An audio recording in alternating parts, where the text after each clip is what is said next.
Yo, yo, yo, what's good? Thank you for coming to the House of B.A.R.F. I'm Chanman, and before we get started, I would just like to emphasize that the content that we share on House of B.A.R.F. is for informational and entertainment purposes only. We are not financial advisors, and the information provided should not be considered as professional financial advice. Investing and financial decisions involve risk. It is crucial to do your own research or consult with a qualified professional before making any financial choices.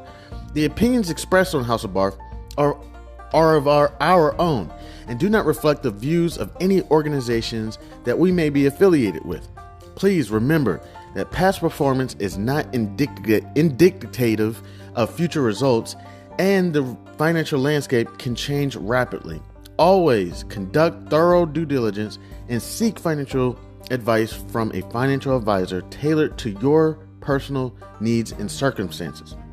By listening to this podcast, you agree that the host and in the future, if we have any guests, are not responsible for any financial decisions you make as a result of the information presented on House of B.A.R.F. Now let's dive into today's episode.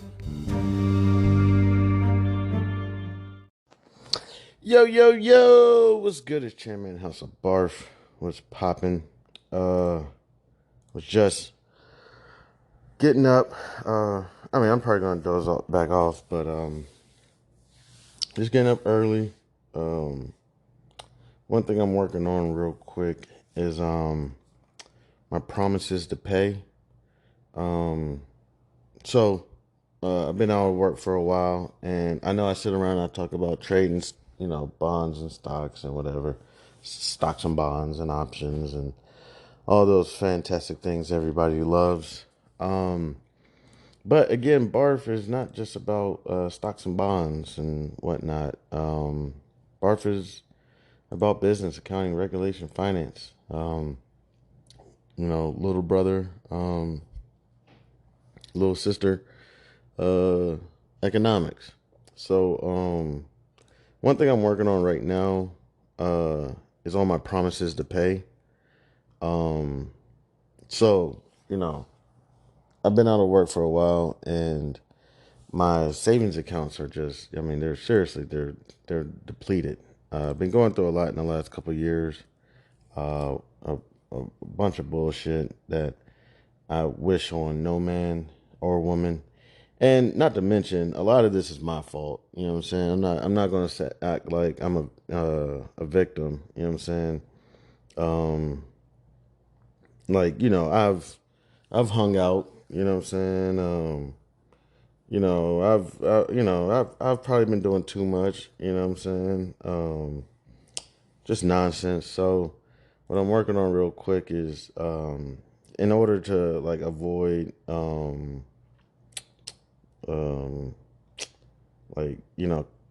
stuff going to collections or getting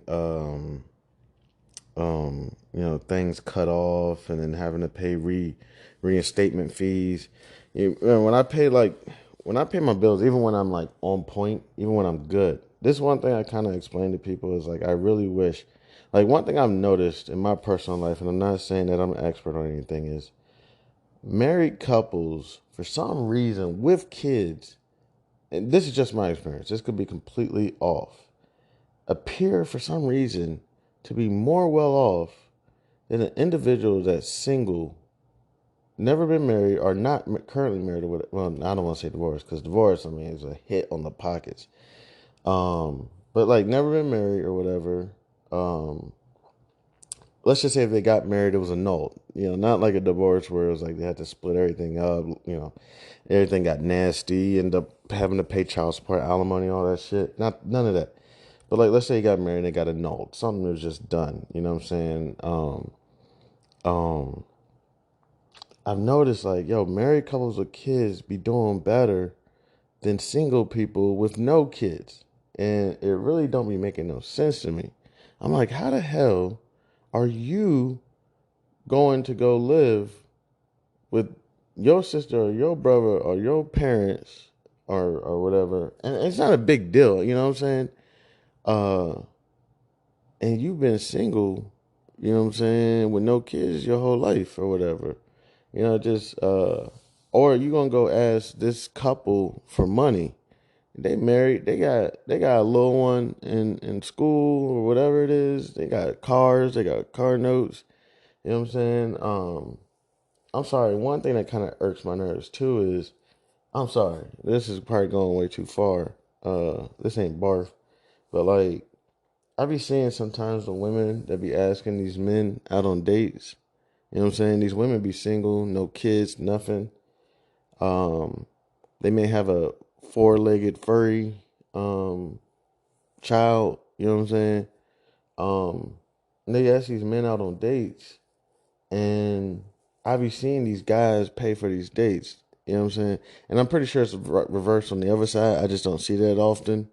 You know what I'm saying? I'd be like, like, damn, that's fucked up, man. Like, does she not know that you are, uh, divorced or, single father, with a house and you got a car and a dog? Like, does she not see none of that? And it's just like, man, I don't know. All I be hearing is, man, dating these days, um, it's really strange because it's almost like the only thing that I could be wrong because I'm not in the meat market right now is that I don't know, it's like this era of just spending money, just consumption. That's like the only thing right now that the women are seeing.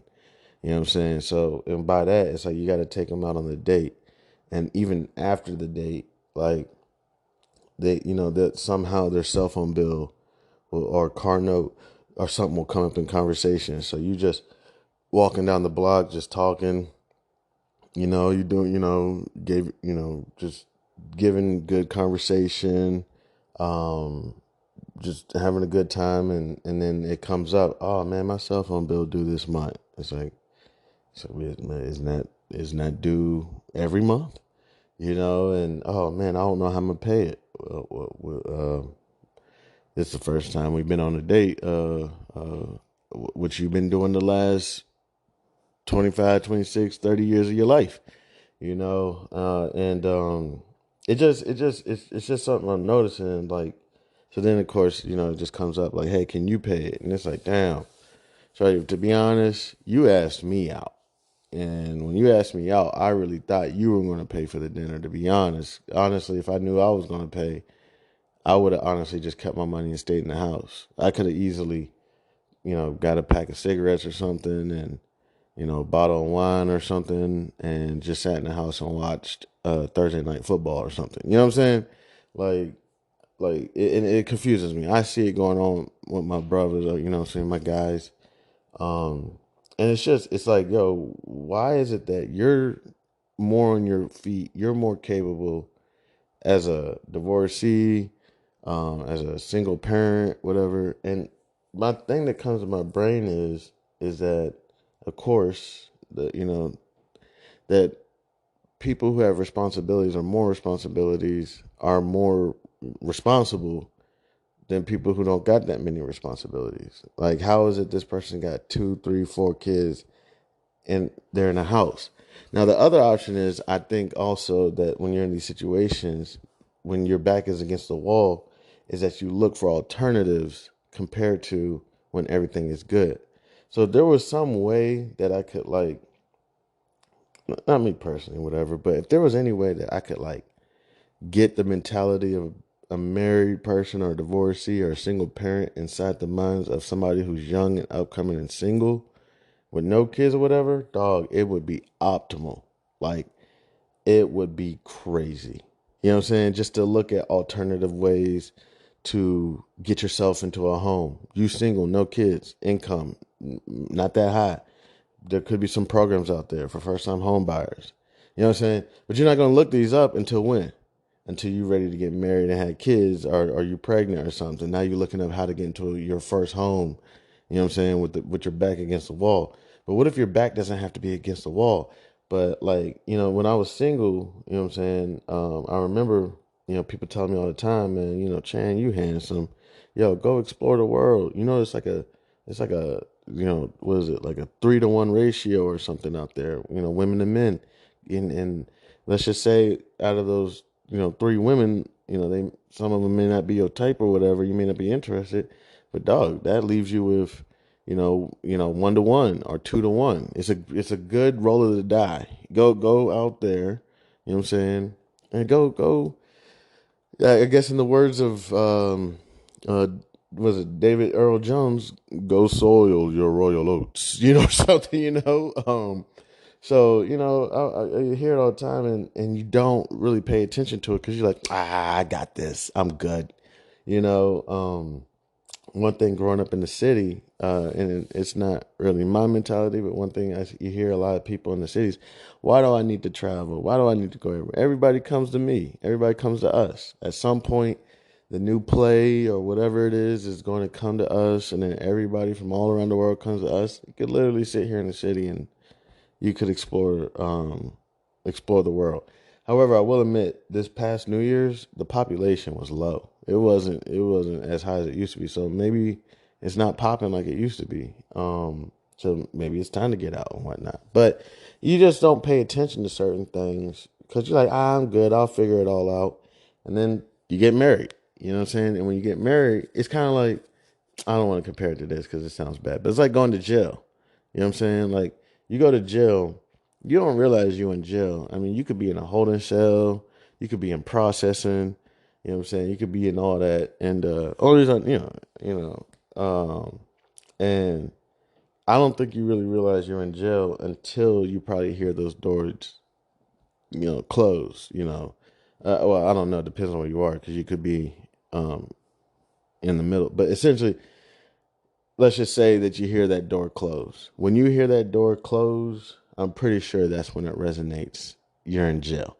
And then when that door closes, I'm pretty sure when you wake up, let's say that first day you're in there, you say fuck it, I'm tired, I'm not dealing with nobody.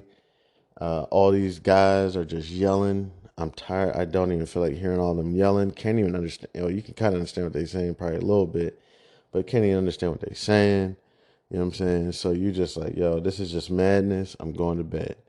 So, all right, you got your first realization I'm in jail, and then you go to bed, and in your dreams, you have a good dream. You're dreaming about whatever it is, and then you wake up, and you wake up probably I don't know where.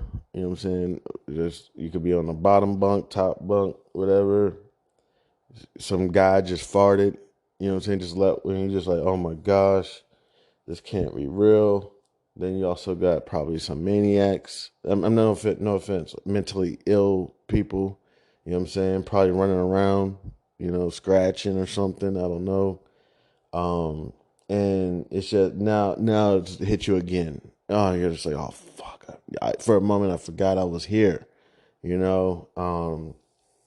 And then it hits you like a sack of bricks what life was like.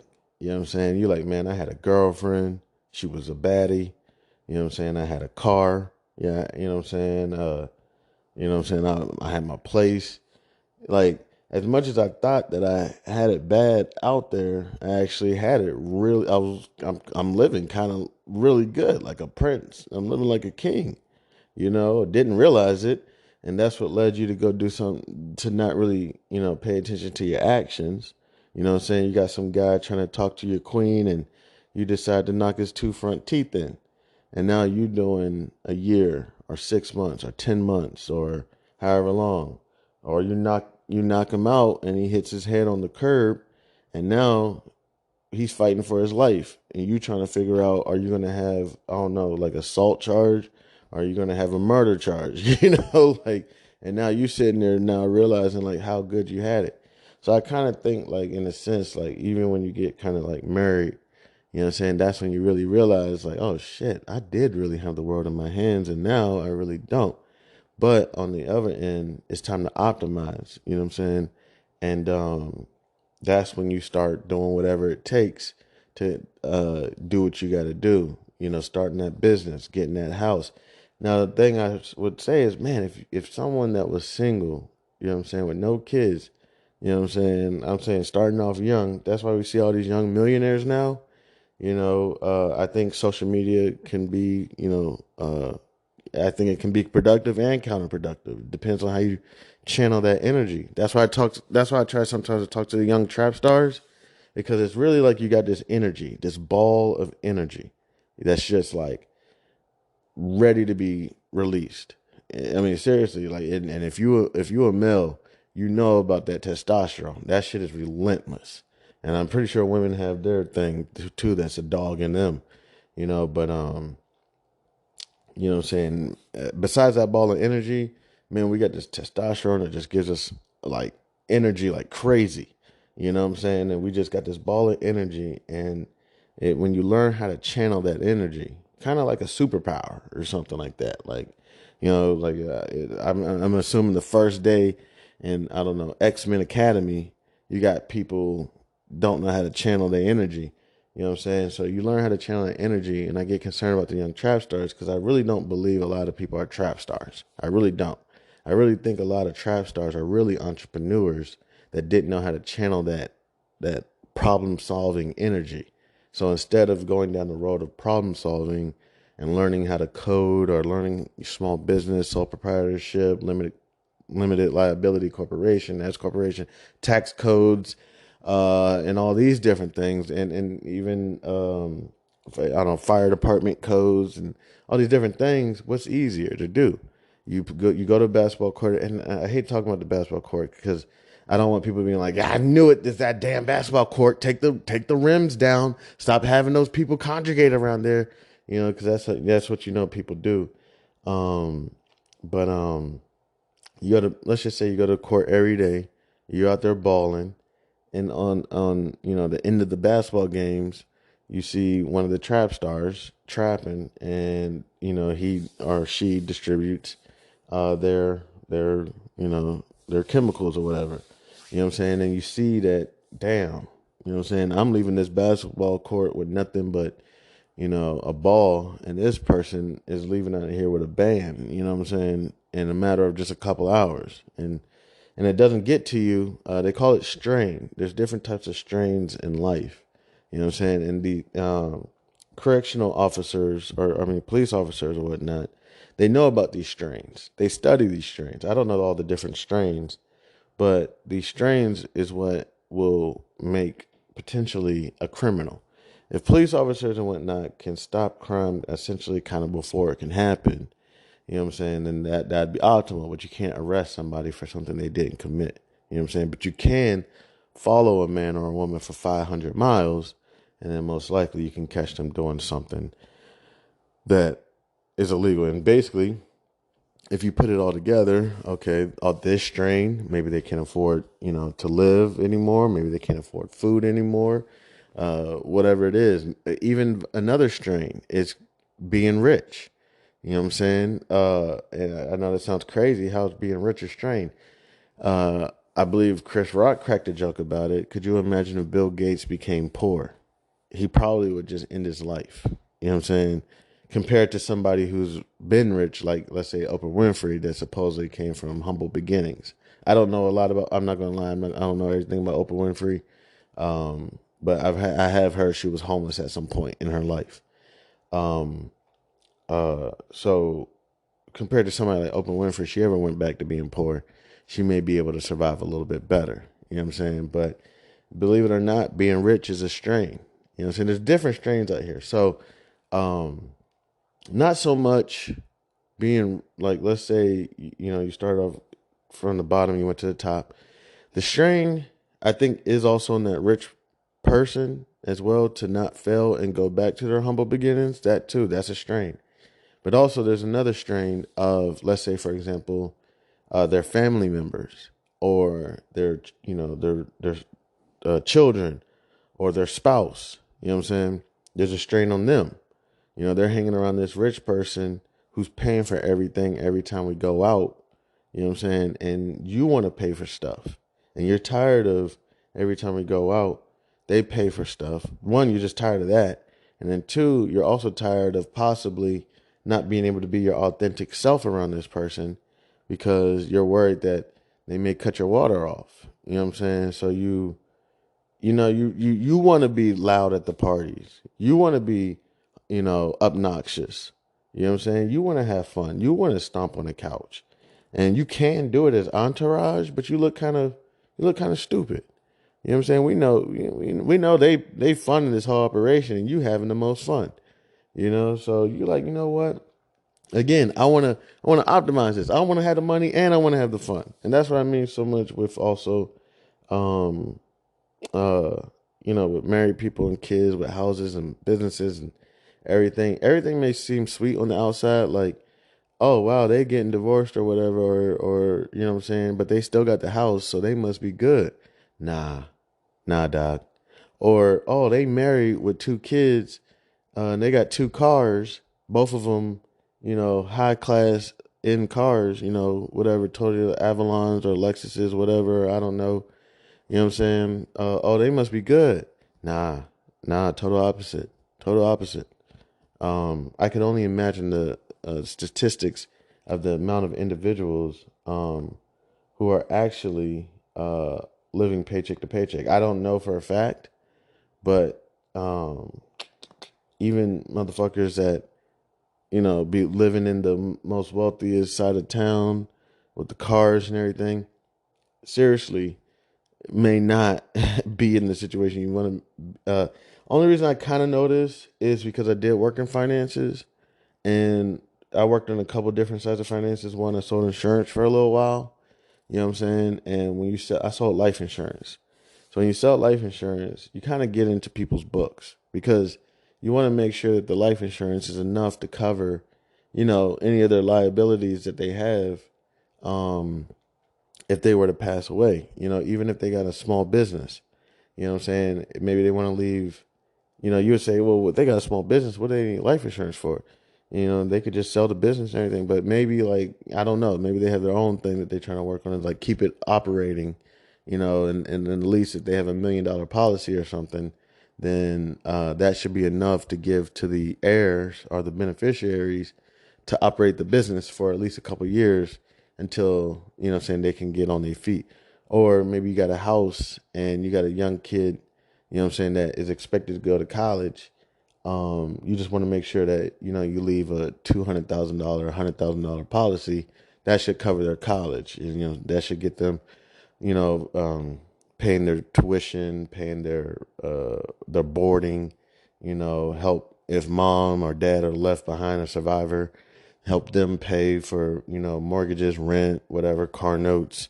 That should help them out for a couple years, for a few years, hopefully. So you get in these people's books and you start to realize that a lot of motherfuckers really ain't living um, how it's perceived. And it's, to me, it's no big deal. You know what I'm saying? It's nothing. But like to other people, I think it would blow their minds, to know that that family that, you think is like living lavish, it really isn't. A lot of it, what I'm saying, really isn't there. And I have no problem with debt, depending on, is the debt using for liabilities, such as myself. Sometimes I go into debt because of liabilities, just trying to hang out with my boys. You know what I'm saying? Hey, you want to come hang out? But all right, bet I'm gonna put this on the credit card tonight. The dumbest shit you could ever do. You know what I'm saying? Or you could use that debt to purchase other assets. You know what I'm saying? Then you could pay that debt back. Because if you take out a loan, I believe it's not even taxed. Some shit like that. Don't quote me on all this shit. You know what I'm saying? Seriously, reach out to your financial advisor, your tax advisor, or whoever. But seriously, I think a lot when you take out a loan, that shit's not taxed. You know what I'm saying? So some people would take out debt to purchase assets and then pay the debt back and not have to pay no taxes on it. You know what I'm saying? But like, yeah, it's just and then on the other end, besides selling insurance, also worked for a wealth management company for a couple years. Nothing major. Again, like the first year, I was just doing clerical duties. But even as doing clerical duties, I could do small transactions. I could still help customers out, mainly with just like mutual funds. I don't think I had. I didn't have to be licensed to help customers with trade mutual funds. Um, so I was still getting books and just kind of see how people are living. Um, and so you just notice that some people are living really good. You know what I'm saying? And then you got a lot of people. like, man, I even remember I had this one customer. I promise, he was making like $10,000 a month on just dividends. And no, it was probably more than that. It was probably like $15,000-$16,000 a month just on dividends. And we were talking on the phone, and I'm just like, man, damn, I can't wait to get like you. And I can't even remember his investments. I do remember one guy's investments. One was Boeing. This was when Boeing had like a ridiculous dividend. You know what I'm saying? And this person brought in probably about $5,000-$6,000 quarterly because they had probably close to probably 1,000 shares, something like that. But this other person that was making like $18K a month on dividends, I can't remember all their investments. I really can't. And that's not the goal, to try to be all in their bucks and everything. At least not my goal. But yo, this person was like, yo, Chan, I know you see it. I know you see it. Yes, I see it. Trust me. That's ridiculous.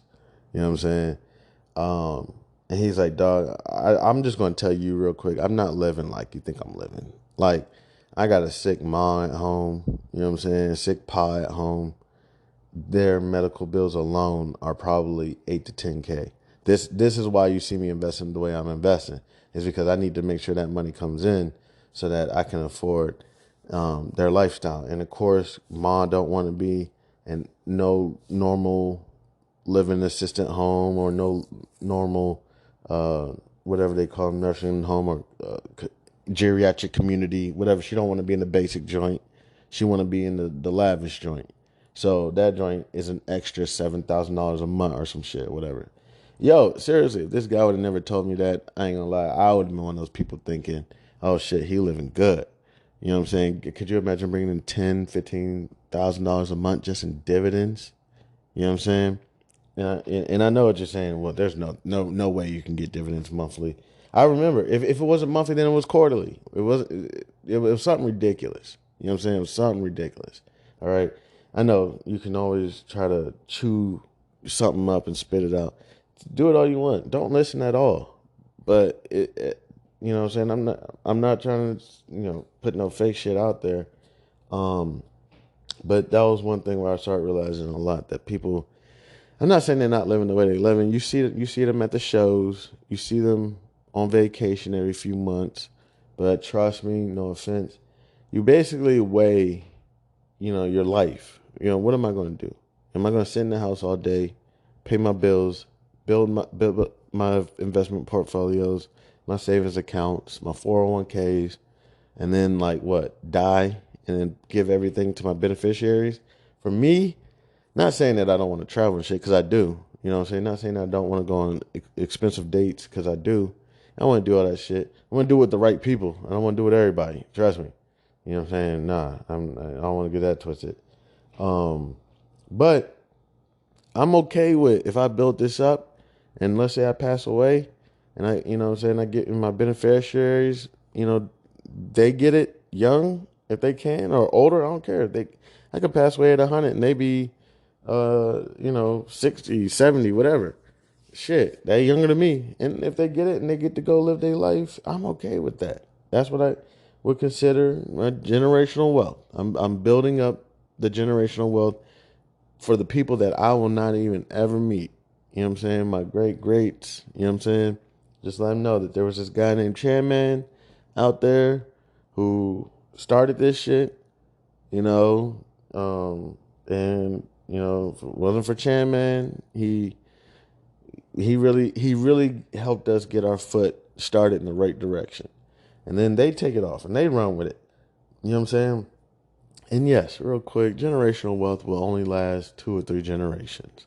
By the time the second, third generation comes around, they're going to sell the business. Somebody's going to get sick, bad. They're going to have to take out, $1 million just to pay for their health care or whatever. Somebody's going to get addicted to some drug, and it's going to take hundreds of thousands of dollars to save their life, get them off drugs, rehab, something.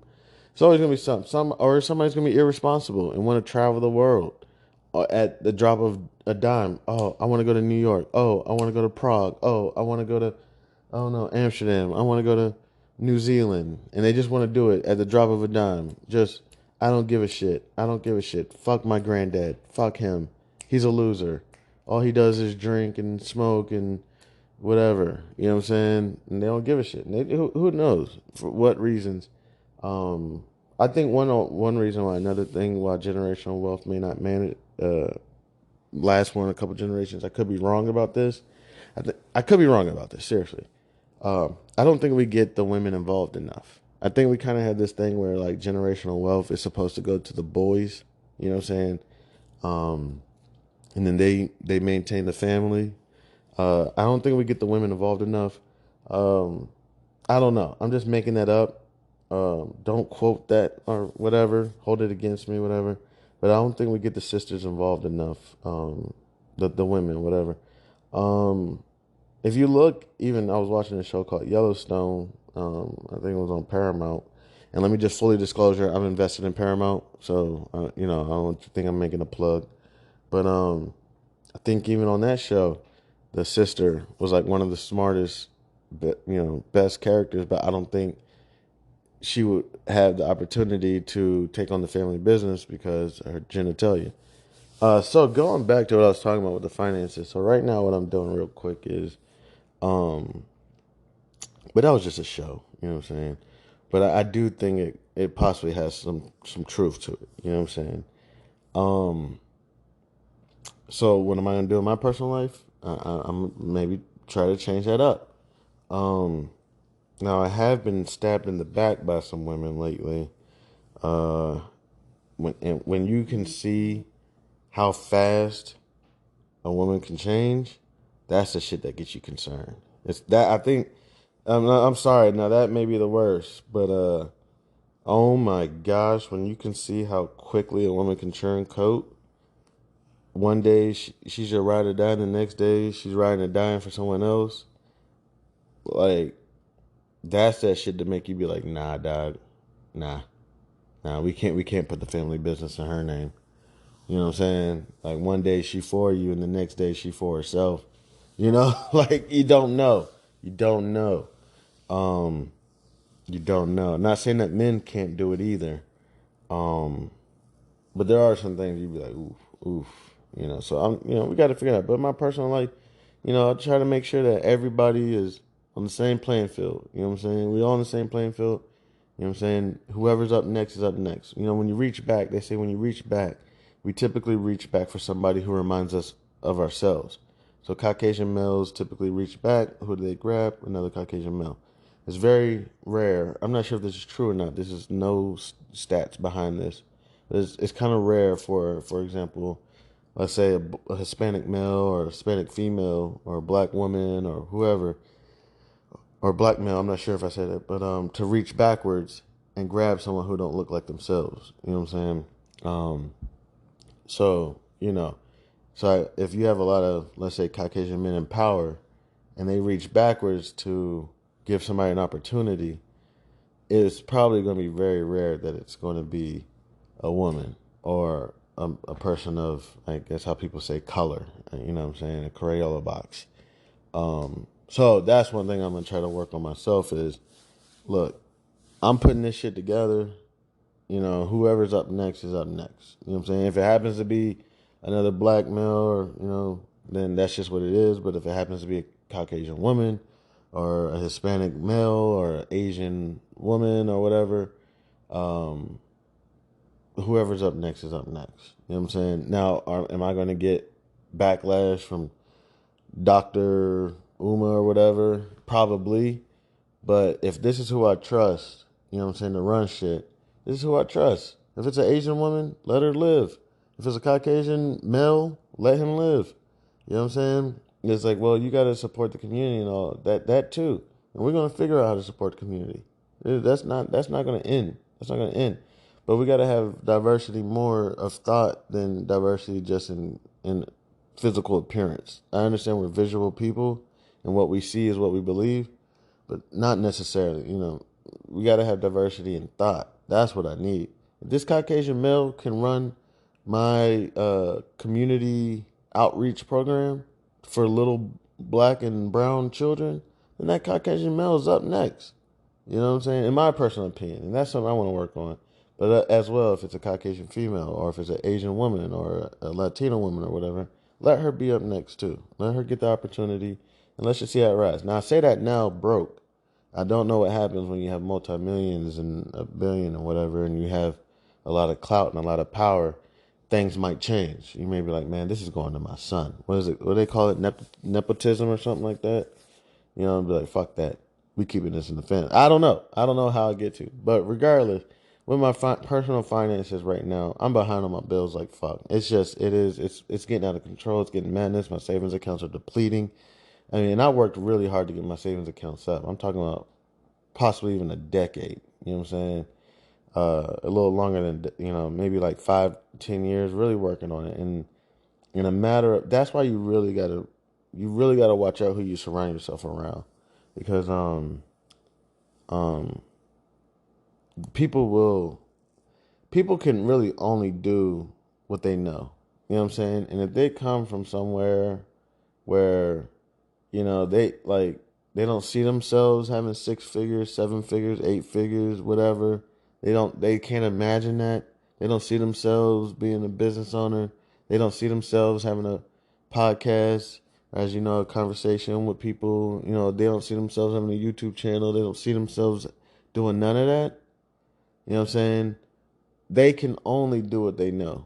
They grew up in broken homes, you know what I'm saying, whatnot. They can only do what they know. And to, the thing that Jesus said, Lord, forgive them for, they know not what they do. They can't help it. You know what I'm saying? And then you see yourself 7, 8 figures, whatever, small business, YouTube channel, whatever it is. You see yourself achieving things. You know what I'm saying? You're going to notice that there's a saying that, when I was growing up, it was basically like, if you lay down with dogs, you're going to get up with fleas. You know what I'm saying? That's essentially what's going to end up happening. And not saying I was laying down with dogs, but you got to really watch who you hang around, because um, as much as I'm kind of like not feel like I'm a Cowboys fan, but I'm not really feeling Deion Sanders right now. From the outside looking in. Okay, I don't know him for nothing. Never met him. Probably would never even be in the same room as him. Um, but from the outside looking in, I don't know. I don't know. I'm really not feeling him right now. It's just, I'm just like, oh man. But oh shit, that took me off my train of thought. But forgot what I was about to say. But yeah, yeah, yeah, I forgot even what I was about to say. But regardless, it might come back to me. But so yeah, in my personal life right now, working on these finances, and um, oh, the thing with the quote by Deion Sanders. My bad, just came back to me. I believe it was him that I heard him say it. If you're not adding or multiplying my life, you're subtracting from it. And please lose my number, something like that. You know what I'm saying? And when you surround yourself around people, you got to make sure your homeboys, your homegirls, whatever, your spouse, children, whoever you're surrounding yourself around. No offense, if they're not adding or multiplying to your life. Matter of fact, if they're not multiplying in your life, you know what I'm saying? Forget the adding. Screw that. Keep that. You know what I'm saying? If you're not multiplying my life, then you're subtracting from my life. You know what I'm saying? And the shit gets real. It gets real when you start noticing it's happening. You know what I'm saying? Where it's like, damn, you surrounded yourself around these group of guys or these group of women and whatnot, and you thought everything was good, and then next thing you know, you start seeing everything depleting. Everything just depleting. Your savings accounts depleting. Your quality of life depleting. Your mental health depleting. Your physicals depleting. You know what I'm saying? I kind of take it as, if this individual, before you started hanging out with that crew or got married to that spouse or whatever, or even children, if children are not healthy, I don't know, was good mentally, sound, healthy, physically, spiritually, all these things good, and then they started hanging around this crew, and next thing you know, they're starting to look like a mangy dog, then it's kind of like, yo, that crew may not be the best for them. You know what I'm saying? That may not be for them. You know what I'm saying? That crew may be subtracting from them. They're sucking the blood. They're hanging out with a bunch of parasites. The parasites are sucking everything out of them, and as soon as the host is done, all the blood, the brain power, everything done, then you get left behind. You get left behind. You know what I'm saying? That's what ends up happening. So sitting here, we're gonna put right now. I'm doing all my promises to pay. You know what I'm saying? And then I'm gonna really work on trying to get some shit withdrawn. And like the thing that's really blowing me about like my new broker, like, yo, man, when I used to sell a contract, um, and I'm trying to set a promise to pay, it don't even look like this company's gonna let me set up a promise to pay. So I gotta contact them. And that's another thing. Make sure you stay in contact with your general creditors. You know, let them know like what's going on. For a while, they will be dickheads, but when shit gets really bad, they start actually, I think, like working with you. Um, but yeah, I'm just working with my general creditors right now, letting them know, like, hey, all in a matter of like the same couple months, I lost my spouse. Um, I got terminated from my job. You know what I'm saying? All this shit like happened like back to back to back. You know what I'm saying? And I'm really struggling right now. And they know it. They know you, cause like this is what I mean. Like going back to like when you're up, like kind of if you could get your mindset that you're not up. You know what I'm saying? Like I'm in contact with my general creditors from day one. Hey, what's up? I'm Chan, man. This is how shit is. This is how it's gonna be. We're staying on top of this shit. If I see a fee, I'm telling y'all, I'll close y'all shit down and I'll move to another general creditor. You know what I'm saying? We ain't playing no games. They're like, all right, Mr. Hayes, boom, boom, boom. We good. We good. I'm gonna call y'all in a couple months. I'm gonna stay on top of y'all. They're like, hey, no problem. That's just as long as you're not rude or disrespectful. Because if you rude or disrespectful, you're gonna get your ass flagged. You know what I'm saying? They're gonna be like, yo, this is a constant caller. He's rude. He's disrespectful. Nah, that's not me. I call and I'd be like, hey, is there any offers or is there anything promotions? Is there anything like? And I want to let you know, hey, I saw this maintenance fee that I don't normally get pop up. What's going on? Whatever it is, you know what I'm saying? We just cool. Um, so when I'm in these situations now, and I'm trying to reach out to them. I know they're gonna call me. So next time they call, I'll probably reach out to them and just be like, "Hey, this is what's going on, man. Oh, here it goes. Having trouble paying your bills. Yeah, I am. So, we can help you through tough times. So, I'm gonna go ahead, reach out to my general creditors, let them know like, hey, I understand I've been barely staying on top of my bills. That's because I've been withdrawing everything I got. Um, and we're gonna figure this out. We're gonna come up with a plan, and just give me some time. Once I'm back up, I'm gonna be up. You know what I'm saying? It's the dumbest shit too when you're on top of shit and you pay all your bills off. You good, you chilling. You know what I'm saying? You do something dumb like run up the credit card, and now when you broke, you're like, damn, do I really need to run that credit card up like that? You know what I'm saying? Because when you're good, what are you gonna do? You're gonna pay the credit card off. You know, you got all these extra points. You cash out the points. Now you got $400 or $500 in your pocket from the credit card points. You live in lavish. You know what I'm saying? But now when you broke, you're like, damn, do I really need to get that bottle of Cavassier in the club? You know what I'm saying? Cavassier, $25. That shit was $300 in the club. You couldn't even finish the bottle. You left the club trying to figure out a way to sneak it in your pocket, but security was right there, so you had to leave it. And you're like, fuck. You know what I'm saying? And or you gave it to the table next to you, like, hey, do y'all want this shit? You know what I'm saying? You couldn't even finish the bottle. And you just like, fuck, it's all good. I'm gonna figure out how to figure this out. So right now I'm reaching out to my general creditors, letting them know I'm promised to pay them. You know what I'm saying? We've been good for years. And we've been all right. We've been talking. We've been all right. So hanging in there. You know what I'm saying? So that's, just working on the personal finance part, just trying to stay alive. The thing I look at it is like during COVID, you know what I'm saying? And shout out to anybody who lost anybody or multiple people during COVID. Um, if you didn't, you're lucky. You know what I'm saying? Seriously. Um, but during COVID is still prevalent. Seriously, I don't know how I haven't got it. I blame it on I drink like a hot tea every morning. I'm about to start. I don't really drink like green tea and nothing. My drink's not even really tea. It's like lemon water. That's really all it is. Lemon water with some honey. I throw some ginger root in it, whatnot. Um, but yeah, like during COVID, like COVID is still prevalent. I promise everyone around me has had COVID at least once this year. Literally, like, okay, I guess technically since last year, but like since December, and I know a few people who got it just this January already. You know what I'm saying? So like, it's still prevalent as hell.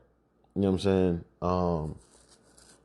Um, but during like COVID, like the peak, like 2020 to like 2022, um, I was, I really was just trying to stay alive. I was just like, look, this is going to be a tough time. You know what I'm saying? We may have to stay low key. May not be able to have the parties like we want to have. We may not be able to go to places we want to go. We may not be able to get the brands that we want to get. You know what I'm saying? But the main goal is right now is just to get to the other side. You know what I'm saying? I think there's a song by Beyonce called The Other Side. And that's just basically what it is. Just trying to get to the other side. Just for right now, get to the other side, and then we'll figure it out from there. You know what I'm saying? And that's what I'm trying to do right now is with the personal finances and everything. I'm just trying to get to the other side. Once I can get to the other side, um, um, then everything's gonna be okay. It really will. For example, one thing is once I get that job opportunity that may present itself, or maybe I get a somebody that wants to buy like I don't know like 1,000,000 copies of Langston Mason's Cool and Insane Adventure, or somebody wants to sponsor me for House of Barf or something. Who knows? I don't know. But once get on the other side, then trust me, it's going to be all better. The main goal is I got to get to the other side. You know what I'm saying? So with a sound mind, try to have a sound body, spiritually be good. Actually, here, real quick, last thing that I'll finish off this episode with. And then I'll probably do a little bit more research. I want to add a couple stocks to my watch list real quick before I forget. I want to take a look at. Gosh darn it! Sorry, I can't stand my computer starts just acting stupid, just like glitching or whatever. I just want to add a couple stocks I want to keep on my watch list real quick. What's going on, man?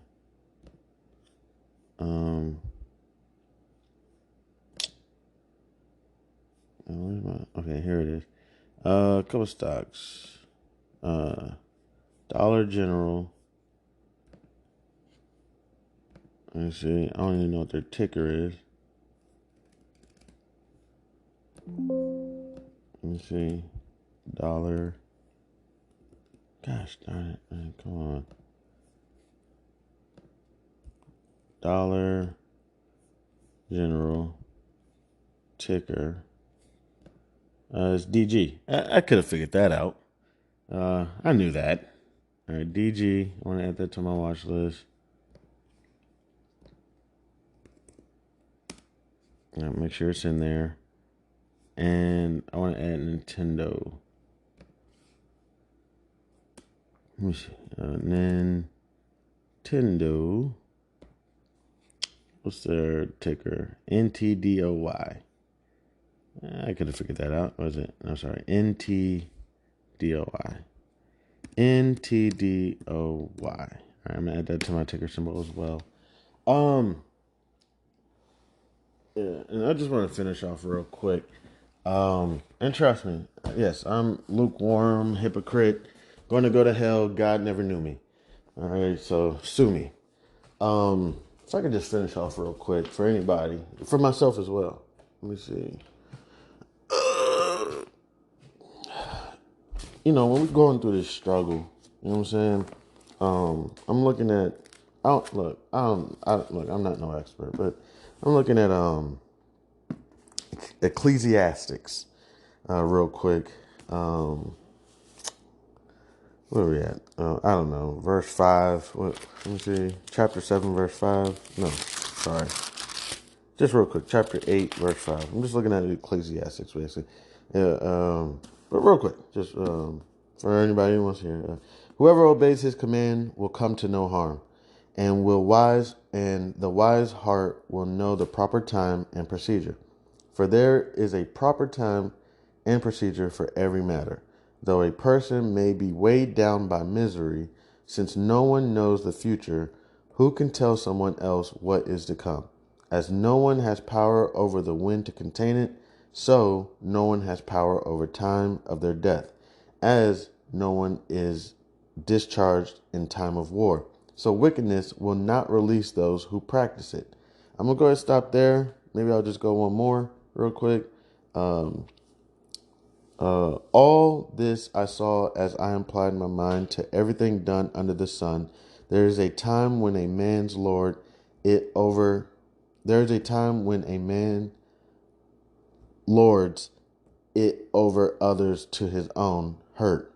Then too I saw the wicked buried, those who used to come and go from holy place and receive praise in the city where they did this. This too is meaningless.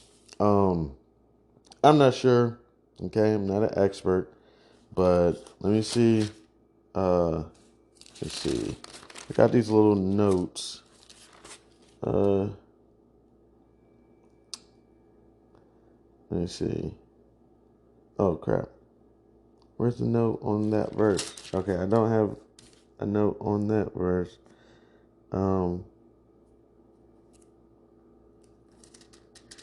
Sorry, my bad. Give me a second. All right, I think I got it. But essentially, I think if this is the correct note, wisdom is the ability to see life from God's perspective and then to know the best course of action to take. Most people would agree that wisdom is a valuable asset, but how can we acquire it? Proverbs chapter 9, verse 10 tells us that we can begin to find divine wisdom through reverence and fear of respect for God. Wisdom, therefore, is a result of knowing and trusting God. Knowing God will lead to understanding and then sharing your insight with others. All right, so that was a little note basically to tell us. Here, let me see. There's one more note basically on the other part I was reading. This verse probably refers to how quickly we forget the evil done by some people after they have died. Returning from returning from the cemetery, we praise them in the very city where they did their evil deeds.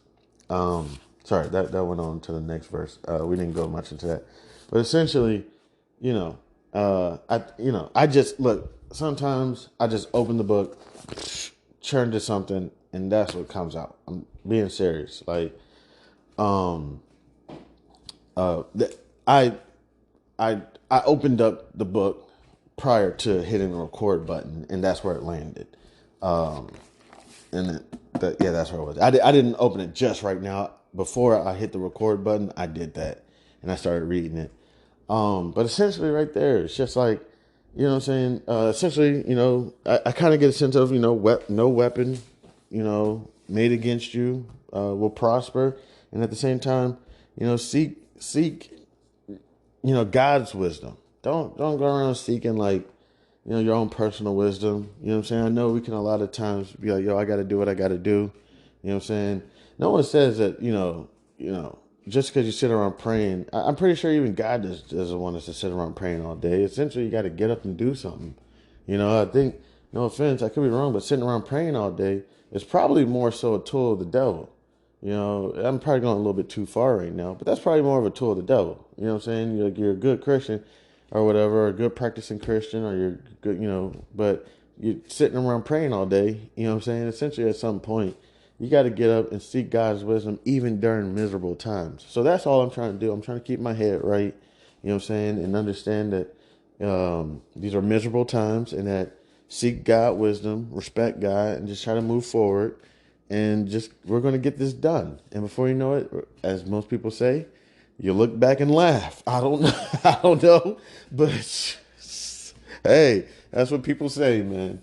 So, sweetheart. So, hey, it is what it is. So, I want to thank y'all so much for stopping by and kicking it with your mans. I appreciate it. I have noticed y'all. I noticed y'all. I try not to look at the analytics because I don't want the analytics to alter my way of thinking. I try to just have my voice, my one voice. I understand people say, Jerry Springer didn't start off. He started off kind of trying to be educational and he went off. And other people didn't start off that way, but then they altered and they tried to become this. I'm just trying to find my one. I'm trying to find my voice. Just trying to find my voice. I'm just trying to find the energy I want to put out because for me, that's content that ain't gonna never end. You know what I'm saying? But if I try to put on some other character, you know what I'm saying? Like I can't remember who it was. I think it was James Brown or somebody. I can't remember who it was. Or it was somebody with a loud personality. Maybe that guy from Martin, I forget his name, George Carlton or George or something. I can't remember who it was. Can't remember. But essentially, they said, yo, when I was in the house, I was one way.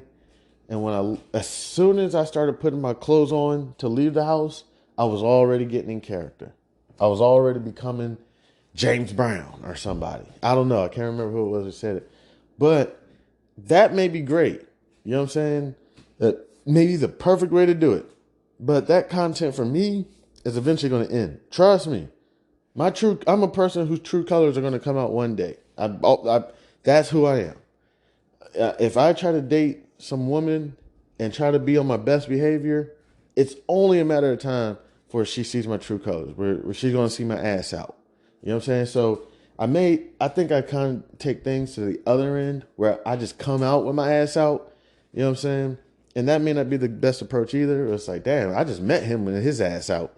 Like, and it's just more so like, yo, this is who I am. And that may be too much. You know what I'm saying? That's like asking for your credit score on the first date. It's like, yo, chill out. You know what I'm saying? What, you an auditor or something?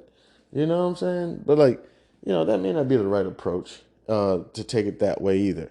Because and then you go from ass out to being the wonderful human being that you are. You know what I'm saying? Because you do know that you have an ugly side or a bad side or something, and you don't want to for people, I don't want to let people down, and they're like, oh my gosh, Chanman, he's this wonderful individual. He's so nice. He's so cool. He reads from his Bible every now and then, and blah blah blah blah blah. And he's into business and finances and blah blah blah. And they build you up, and they build you up, and it's like, no, no, no. Look, I fart, I stink, I pee, I'm regular, a schmegular. You know what I'm saying? Sometimes I gain 30 pounds that I know I didn't need to gain, but I just don't give a shit right now. And I'm going to work on, like a regular human being. Don't gas me up. Please don't. And then sometimes you do some shit where you're like, fuck off. Like, leave me alone. I'm just a regular schmegular. I don't want to put on that facade. I don't want to put on that show. I'm a hypocrite. I'm lukewarm. I make God throw up. He doesn't know me. Like, chill out. So I think sometimes I can go on the opposite end and do too extreme on showing my ass. You know what I'm saying? And then, okay, cool. We can cool this down. And by then people are turned off and they're like, oh, that guy, oof, ugh, stay away from him. He's crazy. And it's like, oh shit, well, I didn't mean to do that, but whatever, but yeah, yeah. Again, just want to say thank y'all. I appreciate y'all even stopping by. But yeah, I try to not look at those analytics too much because I don't want the analytics to guide this conversation that we're having. I don't want the analytics to determine the show, and then I'm gonna become some character that I can't keep up, that I can't maintain. You know what I'm saying? I can't this character that I am right now. I can maintain this character. I can maintain this character for multiple episodes moving forward ahead, and then just leave the previous episodes behind. If people want to go back and listen to them, they're there. You're more than welcome. then over time, people may be able to catch up on the episodes or whatever, and then things will pan out. Now, if I ever did get into a career of, like, let's say, I'm not saying that I am, but let's say I got into a career of like acting or something, then yes, I'm going to play multiple different characters. You know what I'm saying? But as of right now with this right here, and then also I may have other podcasts, where I may get into a character, Mr. Everything. I think I'm Mr. Everything. I'm cooler and better than everybody. Or Mr. Misogynistic. Oh, women be like this. Women be like that. You know what I'm saying? Or Mr. Powerful Black Man. Oh, the black man is the aphrodisiac man and the first man, like, I don't know. Who knows? We're moving forward. But I just want to say thank you so much to everybody who decides to stop by and take time out of their wonderful day to come kick it with your mans. I appreciate it. God bless. I'm Chanman, and this is House of Barf. Blah!